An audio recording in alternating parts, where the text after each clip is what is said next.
mais um Giro Sindical. Eu sou a economista Renata Belzunces e o Giro Sindical é uma parceria entre o DIEESE e o SINDIC-CT. DIEESE é o Departamento Intersindical de Estatística e Estudos Socioeconômicos e SINDIC-CT é o Sindicato Nacional dos Servidores Públicos Federais da área de Ciência e Tecnologia no setor aeroespacial. Os servidores públicos de todo o país, em especial o funcionalismo público federal, respirou mais aliviado depois da vitória do presidente Lula nas últimas eleições.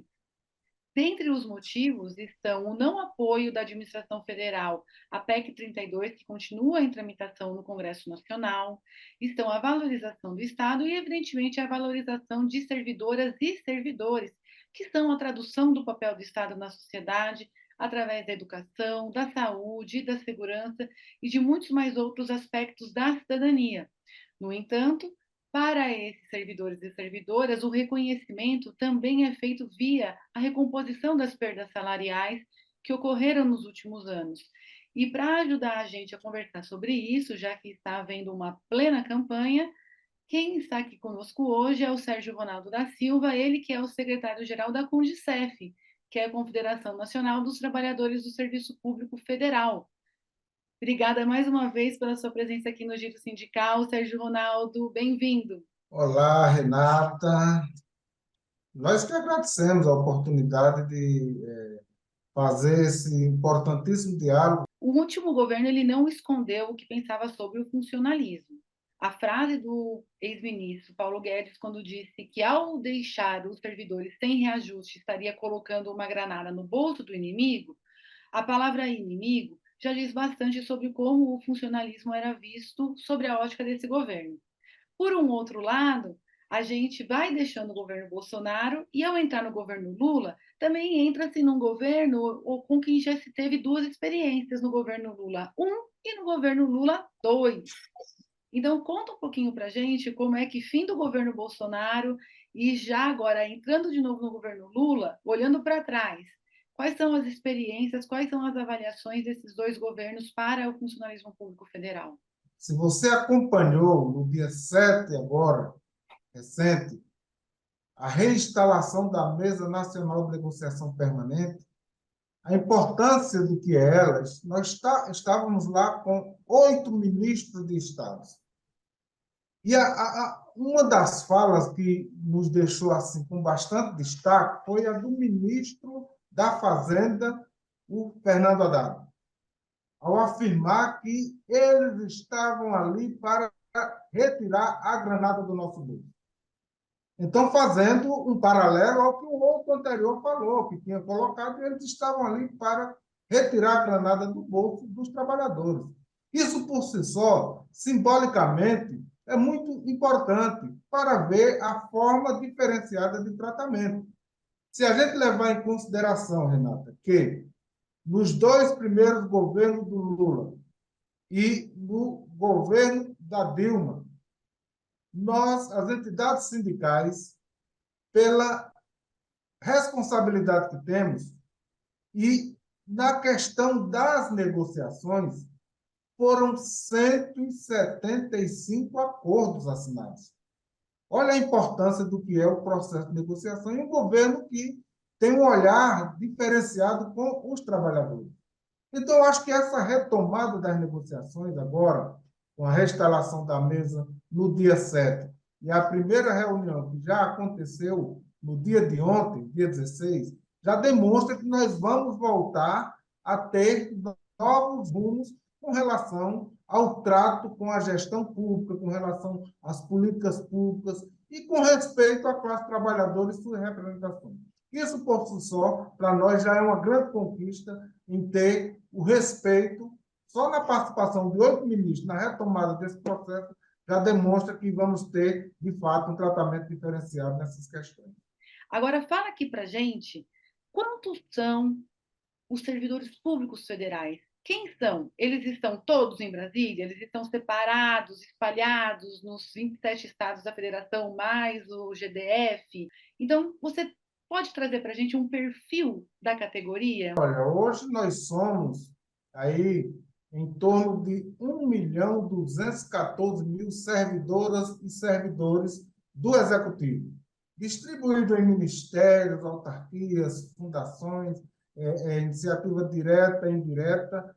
Essa força de trabalho hoje ela está distribuída aí em torno de 507 mil em atividade, e os demais estão aposentados e pensionistas.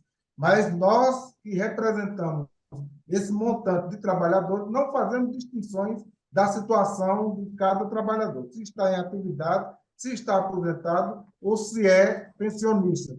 Quem está aposentado já cumpriu com sua missão, mas merece continuar a ser tratado com respeito e ter carregado durante todo o seu tempo de labuta a sua responsabilidade. Por isso que a gente trata todos de forma igual. Então, esses são em torno de 1.214.000 servidores e estão distribuídos em todos os 26 estados da federação, incluindo o GDF, que é o Distrito Federal. A maior parte desses servidores e servidoras estão, é evidente, aqui em Brasília e no Rio de Janeiro, que era a antiga capital, mas os demais estão distribuídos em todo o país.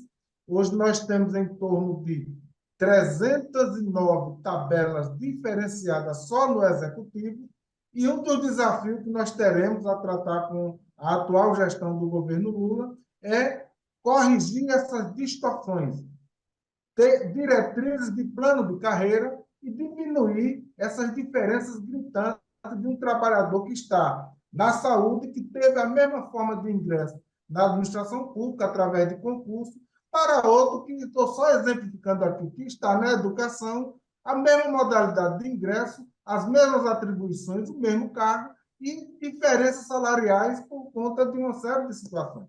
Então, esse é um dos nossos desafios, para além de resolver emergencialmente a questão que está mais gritante, que é a questão salarial e dos benefícios. Então, os desafios nossos não são pequenos diante de todo esse conjunto de demandas que foram sendo represadas depois do golpe de 2016. Não podemos esquecer isso, que a gente sempre afirmava, viu, Renato?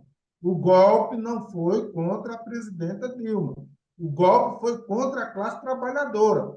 E isso está constatado porque o paraíso que eles disseram que os trabalhadores estariam a vivenciar depois daquilo foi totalmente o inverso. Então, nada de paraíso, só tragédia. E agora é o momento, o desafio nosso de reconstruir toda essa destruição que eles fizeram aí depois do golpe de 2016 até o final do ano passado. Com relação a valores, você tem informação sobre alguma média salarial ou esse trabalho que vocês estão fazendo de diminuir as distâncias? Quem está, vamos dizer assim, no piso, quem ganha menos, ganha quanto hoje no Serviço Público Federal? A menor tabela do Executivo gira aí em torno de R$ 1.900.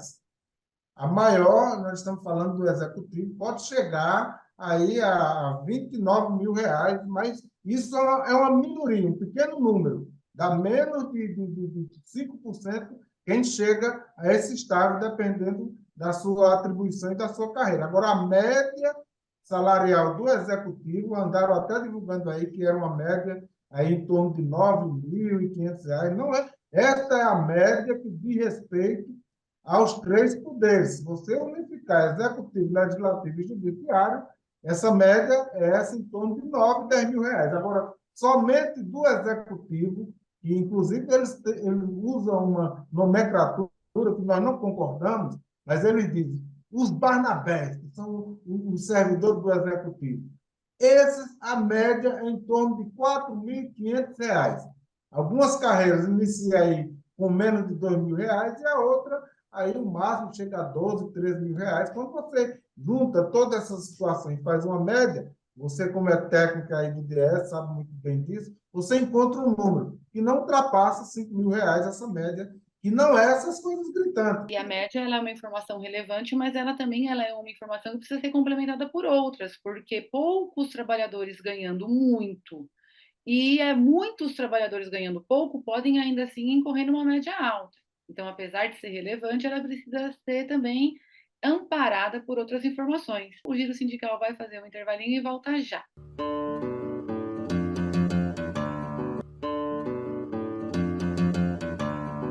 O Giro Sindical está de volta e este programa recebe o secretário-geral da Condicef, o Sérgio Ronaldo da Silva. A gente já mencionou, vamos retomar de novo, dia 7, quando a gente teve a reabertura da mesa, muitos ministros, foi muito prestigiada. E agora, antes da gente entrar já nas propostas que já vêm sendo ditas, que já vêm de conhecimento público, inclusive, conta para a gente qual foi a pauta que os servidores levaram, em especial para a ministra Esther Dweck, a ministra da Gestão e Inovação dos Serviços Públicos, que é o principal pilar, principal ponto focal para essas discussões de salário por parte do funcionalismo. O que vocês levaram para a ministra, a economista Esther Dweck?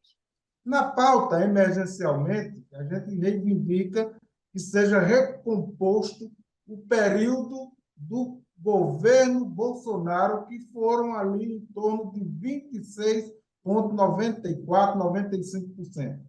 Para além disso, a gente solicita que seja retomada as negociações imediatamente e que também seja discutido a cesta de benefícios do funcionalismo. A gente reivindica que seja dado tratamento igual aos outros poderes.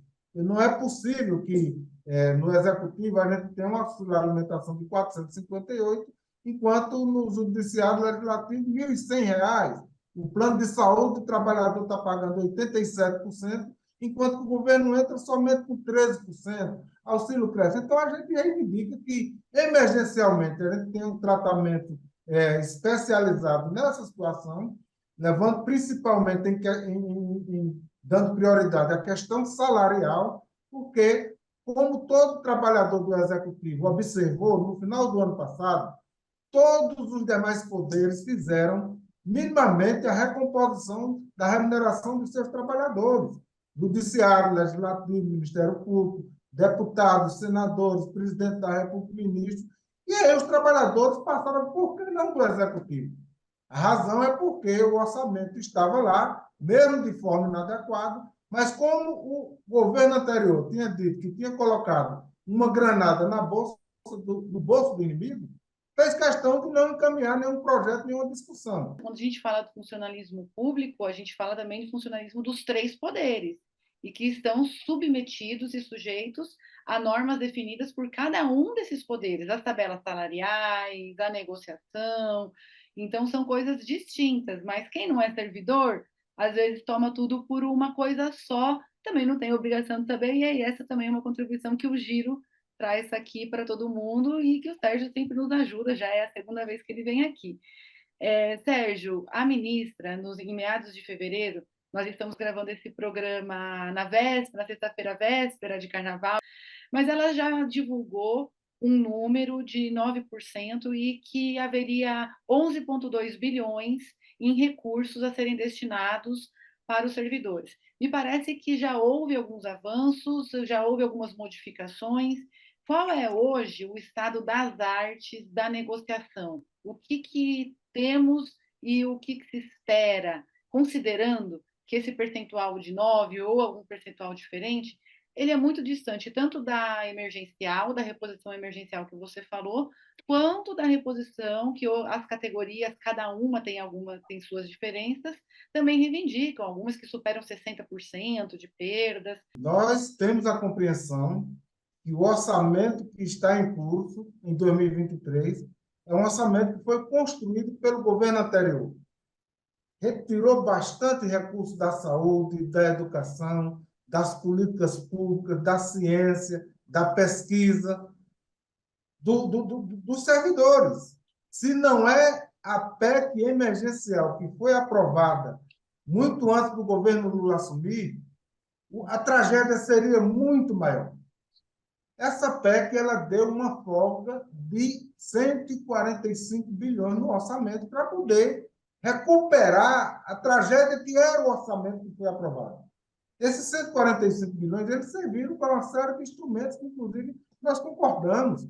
A questão do Bolsa Família de R$ 600, os R$ 150 para crianças de até 6 anos que estão passando necessidade, a questão da merenda escolar, então uma série de instrumentos que tiveram que ser recompostos. Na nossa situação, somente ficaram destinados 11 bilhões e 200 milhões, é verdade. Mas poderia ser muito pior. Sabe por quê, Renato? Porque o Bolsonaro tinha destinado esses 11 bilhões e 200 milhões para fazer a reestruturação das carreiras dos policiais rodoviários federais, dos policiais federais e dos agentes penitenciários. Ele tentou fazer isso ano passado, não conseguiu, mas garantiu para eles que faria isso. O que é que aconteceu? O relator do Orçamento Geral da União, o senador Marcelo Castro, fez o contrário, disse, não, tem esse recurso, agora nós vamos destinar ele para ser tratado todo mundo igual. Por que só 3 carreiras? E os demais vão ficar vendo a situação caótica como está? Aliás, essas 3 carreiras que o Bolsonaro tentou brindar com esse reajuste na reestruturação de suas carreiras, significam 4% da força de trabalho do executivo.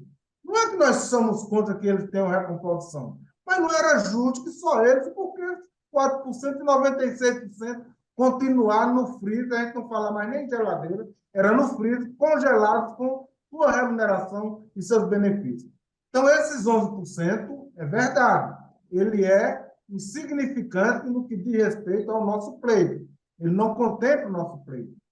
A ministra, inclusive, deu entrevista falando que poderá chegar até 9%, garantindo aí uma inclusão também na questão do benefício do auxílio alimentação, mas, ao recepcionar a proposta que foi apresentada ontem formalmente para a gente, nós achamos que é possível avançar um pouco mais. Se não é suficiente atender, nesse momento, resolver as pendências dos 27, praticamente, por cento, a gente vai apresentar uma contraproposta que dê suporte a contemplar emergencialmente a questão salarial e dos benefícios, e a gente já começa a construir a plataforma de 2024, e aí a gente pode, em cima de um orçamento já construído pelo atual governo, resgatar todas essas demandas que estão aí represadas. O que é que o governo também já assumiu o compromisso conosco? Que estará encaminhando um expediente à presidência da Câmara dos Deputados para arquivar a PEC 32, que destruía os serviços públicos da questão da que eles chamavam de reforma administrativa. Eles assumiram o compromisso conosco que a emenda constitucional 95 está na gaveta, não funcionará mais e que o governo estará encaminhando um novo marco regulatório fiscal para substituir a emenda que eles chamam de teto do gasto, que só existia para reduzir recursos nas políticas públicas e para os serviços públicos. A partir daí, a gente pode construir uma base mais consistente para o futuro. E uma coisa importantíssima, o governo assumiu o compromisso que, em até 90 dias, estará encaminhando um projeto de lei ao Congresso para regulamentar a Convenção 151 da OIT, que trata da negociação coletiva no setor público, trata do direito de greve, trata dos direitos sindicais. Giro sindical volta já.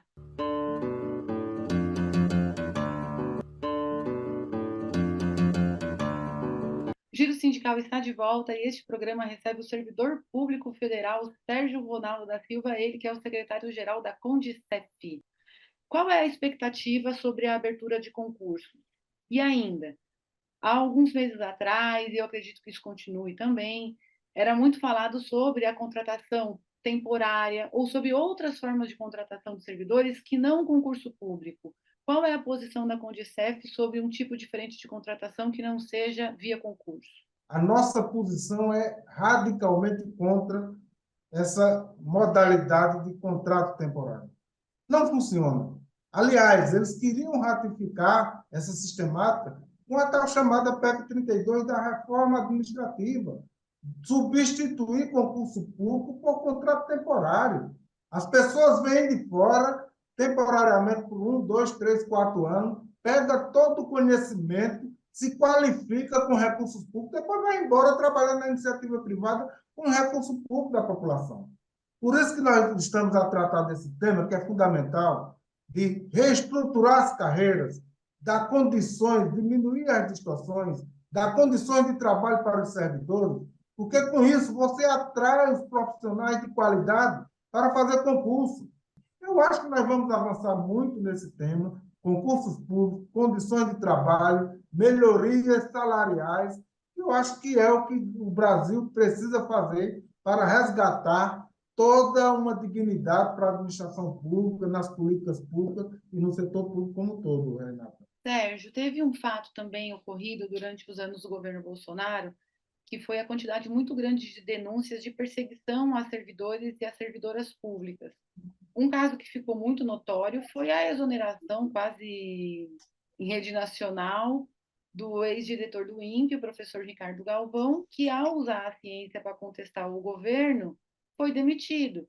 Isso no tema do desmatamento. Quais foram as principais modalidades de perseguição que os servidores sofreram nos últimos anos? Olha, os servidores efetivos de carreira foram muito perseguidos durante esses últimos 4 anos. Muitos tiveram que ser afastados pela questão da perseguição, do assédio. Entende? As pessoas entraram em depressão. Eu acho que o trabalhador agora volta a ter dignidade, porque com a eleição do atual para o terceiro mandato do presidente Lula, nós conseguimos, Renata, tirar o joelho dessa turma do nosso pescoço e agora voltamos a respirar de forma adequada. Então, acho que essa fase é para ser esquecida e que o povo brasileiro nunca mais ouse colocar pessoas com esse perfil para conduzir essa tão importantíssima nação que é o Brasil. A reforma da Previdência veio em 2019, seguida do estancamento das contratações, sem novos concursos públicos, e isso coloca muita preocupação sobre a sustentabilidade do regime de previdência dos servidores. E, embora esse não seja um tema emergencial, a Condecef está preparando algum debate, algum encaminhamento sobre esse tema, considerando que agora a conversa está aberta e vai haver uma programação aí para os próximos anos. Esse tema será encaminhado?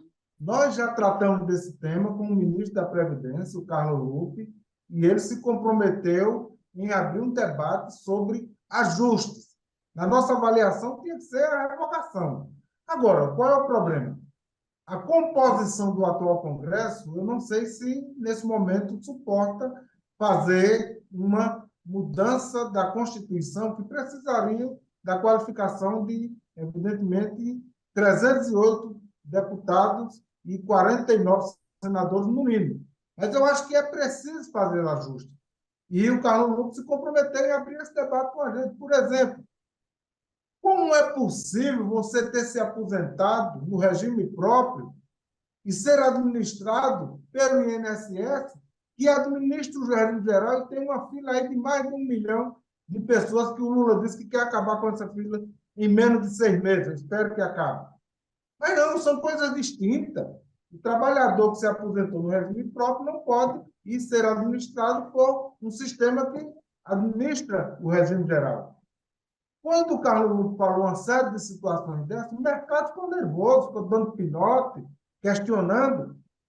Mas o mercado, quem está pagando o pato, é o mercado do trabalhador, não é o mercado dos especuladores. Então, eu acho que esse debate ele vai ter que estar na ordem do dia, vão ter que ser feitas reparações com tudo isso que eles fizeram com os trabalhadores e trabalhadoras brasileiras, e o compromisso que o Carlos assumiu foi de criar um grupo de trabalho quadripartite para poder detalhar o que é que tem que ser reparado de forma emergencial, de outra em médio e em longo prazo, para que a gente torne a dar dignidade a quem está aposentado e quem está pretendendo se aposentar também no futuro breve. Então, muito obrigada de novo pela sua presença aqui e muito boa sorte. Nós aqui agradecemos, Renata. Então, queremos deixar aqui uma mensagem de esperança agora. Acreditem, nós vamos avançar, vamos dar passos adiante. Agora não estamos mais na defensiva, agora é na ofensiva para dar dignidade aos servidores e serviços públicos de qualidade para a população brasileira, que é tão carente dele, não é? E se a gente melhorar os serviços públicos, acho que a gente dá essa dignidade para o povo brasileiro. Obrigada, Sérgio. Seguimos. Até o próximo.